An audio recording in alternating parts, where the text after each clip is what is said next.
¿Cuál es el problema con Isaías 43 y Mateo 3:3? Bueno, sencillamente que según Isaías 43, hay una pausa, pero la pausa en el texto hebreo está después de una voz proclama.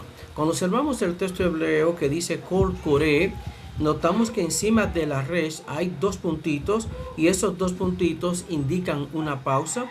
Por lo tanto, he colocado para señalar esa pausa que indica el texto hebreo dos puntitos en rojo para que se comprenda que el texto hebreo ahí hace una pausa y dice: una voz proclama, dos puntos, en el desierto preparen el camino del Señor, prepárenle el camino para el Señor, preparen camino para el Señor. Pero Mateo 3:3, que sigue la clásica versión griega, dice voz del que clama en el desierto. ¿Por qué Mateo dice, a diferencia del hebreo, que dice alguien proclama, dos puntos, en el desierto preparen camino para el Señor? ¿Por qué Mateo dice una voz del que proclama o del que anuncia en el desierto?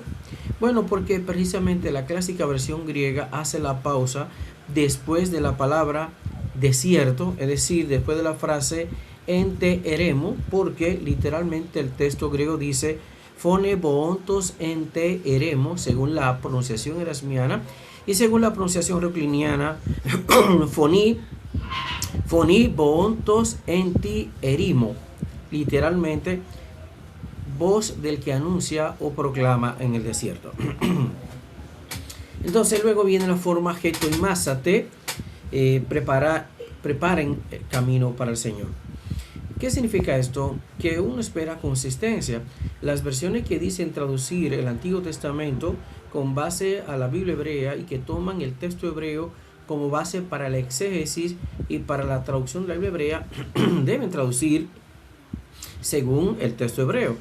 Y obviamente en este caso, versiones de la Biblia que han traducido a Isaías 43 exactamente igual que Mateo 3:3, no es cierto que estén traduciendo según el texto hebreo, sino según la clásica versión griega.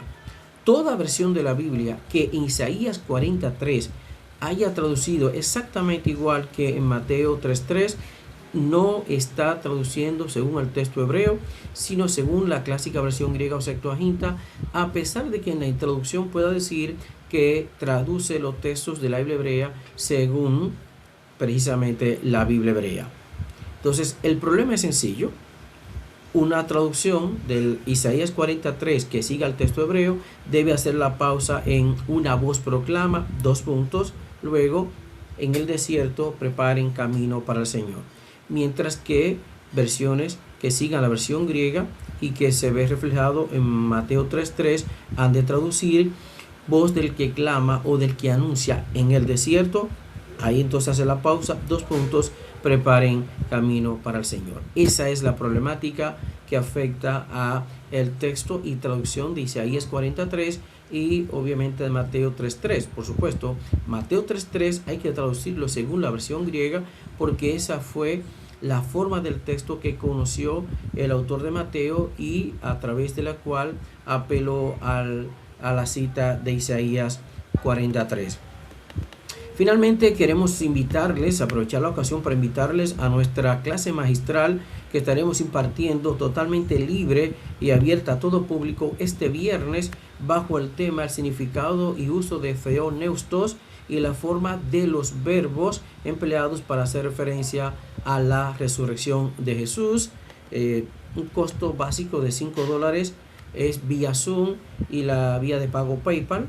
Para mayor información o incluso para esta clase magistral y cualquiera de nuestros servicios, favor de contactarnos al 809 más 1 809 205 7814, nuestro WhatsApp, repito, más 1 809 205 7814. Hasta la próxima.